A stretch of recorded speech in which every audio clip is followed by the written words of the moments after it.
ये जहाँ तक रुझान का सवाल है, समाजवादी पार्टी के पक्ष में आजमगढ़ के लोगों का रुझान हमेशा रहा है और इस चुनाव में और ज़्यादा रुझान है, क्योंकि लोगों को चिंता है देश के संविधान को बचाने की। जिस तरीके के हमले संविधान पे हैं, लोकतंत्र पे हैं, आजमगढ़ के जागरूक लोग महसूस कर रहे हैं इस बात को कि देश का संविधान बचाना है और वो तभी बचेगा जब यहाँ से समाजवादी और इंडिया गठबंधन के उम्मीदवार ही जीतेंगे।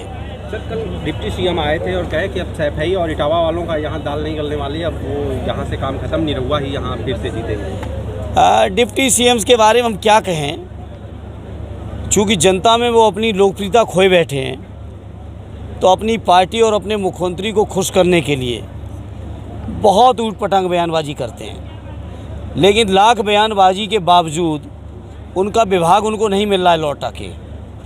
उनकी नज़र जिस विभाग पे है या जो विभाग उन पे था वो छिना हुआ है, तो अपने बीजेपी में नंबर बढ़ाने के लिए उनको ऊट पटांग भाषण देने की आजकल शौक़ हो गया है। हर दिन सुनता हूँ मैं कुछ ऊट पटांग दे रहे हैं, लेकिन चाहे कितने भी ऊट पटांग दे लें, चूँकि उप मुख्यमंत्री जी स्वयं पीडीए से आते हैं और ये बीजेपी के लोग पीडीए वालों को कभी कुछ देने वाले हैं नहीं, इसलिए उन्हें समझदारी से, जिम्मेदारी से सोचना चाहिए। उनके बयानों से कोई फ़र्क पड़ने वाला नहीं है। सर, राजभर जी के बेटे को घुटने के बल उप मुख्यमंत्री के सभा स्थल पे और कार्यक्रम स्थल पे झुकाया गया कार्यकर्ताओं के सामने, इसे किस तरह से देख रहे हैं? क्या पीडीए जो आप बात कर रहे हैं? देखिए, राजभर जी पद प्रतिष्ठा पाने के लिए उन्होंने राजा सुहेलदेव, जिनका वो नाम हर मीटिंग में लेते थे, उनकी गरिमा को, उनके सम्मान को और जो इतिहास रहा है उनका, उसको कहीं ना कहीं गिराया है। और राजभर समाज के लोग इस बात से बेहद व्यथित भी हैं और वोट के माध्यम से जवाब भी देंगे, क्योंकि बीजेपी के लोग, जैसा मैंने कहा कि पीडीए के लोगों को कभी न्याय नहीं देंगे, तो यही बात किसी दिन केशव जी के भी साथ होगी, राजभर जी के साथ हुई है, संजय निषाद जी के साथ भी होगी, क्योंकि बीजेपी के लोग नहीं चाहते हैं कि पीडीए के लोग समाज की मुख्य धारा में रह के सम्मानजनक पद पर रह पाएँ।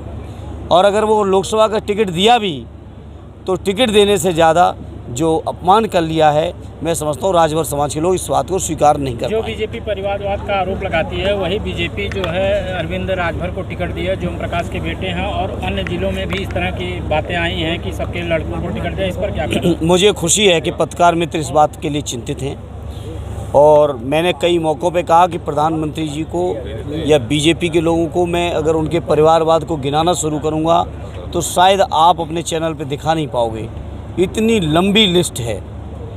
तो ये बीजेपी के लोग, मैंने मंच में अपने भाषण में भी कहा, इनके हाथी के दांत दिखाने के कुछ और होते हैं, खाने के कुछ होते हैं। विपक्षियों उसको कुछ कहते हैं और खुद क्या कर रहे हैं ये सब स्वयं सामने देखें। सांसद निरहुआ ने खुद को नेताजी का उत्तराधिकारी बताया है।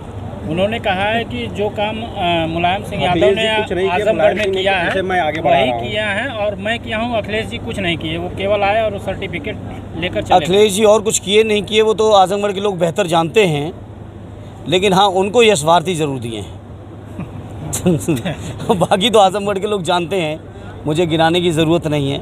लेकिन उन्होंने इस बात को कहा है कि नेताजी ने काम आजमगढ़ में किया है। चलिए, अच्छी बात है, कुछ तो स्वीकारा उन्होंने, कुछ तो स्वीकारा। और वो इस बात को और समझ लें कि सदैव नेताजी अपना पूरा जीवन सांप्रदायिक ताकतों से लड़ने में गुजारे हैं। नेताजी के बारे में या नेताजी जैसा बनने के बारे में कहना, उससे पहले कम से कम उस विचारधारा को छोड़ें। अपने को 30 दिन का, आपको 3 दिन का सांसद आजमगढ़ में बताया, आप 3 दिन बाद चले गए थे इस वजह से। देखिए, लगातार समाजवादी लोग सक्रिय थे। समाजवादी पार्टी का और आजमगढ़ के लोगों का जज्बाती रिश्ता है। मैंने आपसे जिस दिन मैं आया था उस दिन भी कहा था पत्रकार मित्रों से कि निरहुआ जी के पास कोई स्क्रिप्ट आती है उसी को वो रिपीट करते हैं, और मैंने उन्हें सुझाव भी दिया था कि अब कोई नया स्क्रिप्ट राइटर पकड़ें। ये पुरानी स्क्रिप्ट को अब आजमगढ़ के लोग सुनने को तैयार नहीं है। ठीक है, बहुत बहुत धन्यवाद।